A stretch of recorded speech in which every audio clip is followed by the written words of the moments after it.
Күтпеген махаббатым. Мен директорды күтіп тұрғанымда жаныма екі ұл жақындады.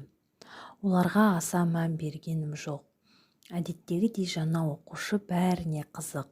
Олармен сөйлесе келе анықталғаны, олардың бірі менің немере әпкем Анардың ұлы екен, ал жанындағы оның досы болып шықты. Мектеп-интернатындағы бірінші апта кезінде мен үйге асықтым, ал кейін үйден интернатқа асығатын болдым. Сабақтардан кейін біз интернаттың оқу залында жиналатынбыз. ұбт жақындап келе жатты. Бәріміз бірге отырып дайындалушы едік. Мен жаңа сыныптастарыма қатты бауыр басып қалдым. Мені Мақсат, Манас, Бабыр, Жанәлі, Нұрғазыны іздеген адамдар бірінші кезекте оқу залына келетін. Біз ол жерде тек түнде ұйқымыз келіп, шаршағанда ғана шығатынбыз.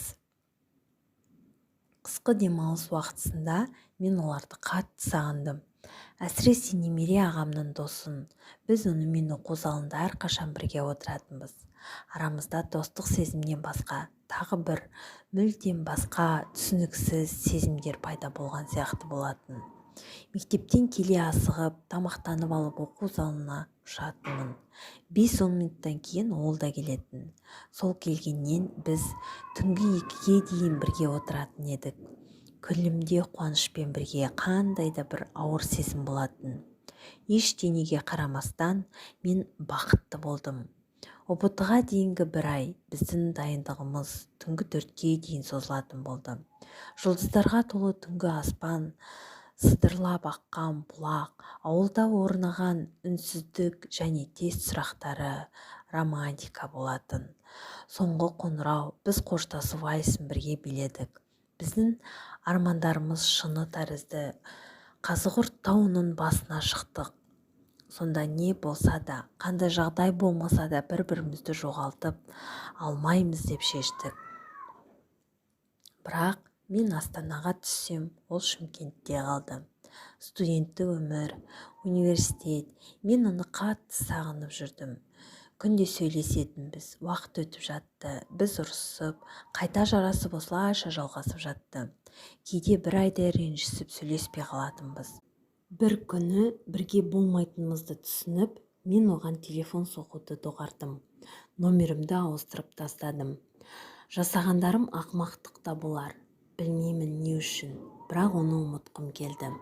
Махаббатым деген барлық сезімдерімді мен жай ғана оған үйреніп қалғанмын дегенмен теңестіргім келді.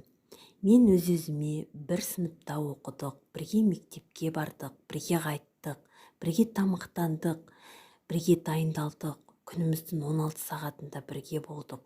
Уақыт өте келе мен оған бауыр басып қалдым. Басқа ештеме емес деп айтумен болдым. Соғуды қойғаннан кейін жарты жыл мен үшін өте ауыр болды. Күнде оны ойлайтынмын. Оны ұмытуға тырыстым. Бір күні интернатта оқу залында отырған кезімде ол менен ғашықтық пен жақсы көрудің айырмашылығы бар ма деп сұрады. Менің ойымша екеуі бір зат секілді. Мен солай ойлаймын деп жауап бердім.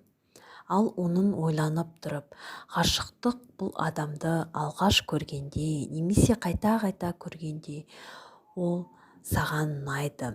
Ғашықтық жария етуді талап етпейді. Ол жайлы айтпауға да болады.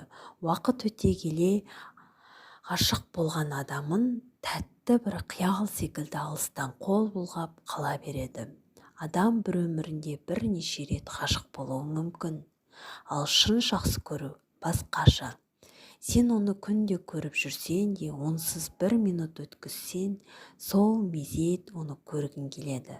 Ол үшін барлығына да дайын тұрасың. Жақсы көруді ішке сақтауға болмайды. Айтпасаң, сені күнде ішінен кемірумен болады. Оны міндетті түрде айту керек. Жақсы көру адам өмірінде тек бір рет қана мәңгілікке болады. Ол әрқашан сенің есінде, жүрегінде деп айтқаны есімнен кетпейді. Бірінші курсты бітірген жылы жазда бір сыныптастарыммен кездестік. Ол да болды. бірақ арамыз алшақтап кеткендей. Сәлемдесіп қоштасқаннан басқа бір-бірімізге ештеме деп сөйлескен жоқпыз. Қазір де біз сөйлеспейміз. Немере ағамнан оның қалы қалай екенін сұрап тұрамын. Қадамымды қате басқан кездерім көп болар, бірақ та мен оны ешқашан ұмытпаймын. Кейде өзіне телефон соғып қалын сұрағым келеді, бірақ оның жүрегін тағы да ауыртып қоямын ба деп қорқамын.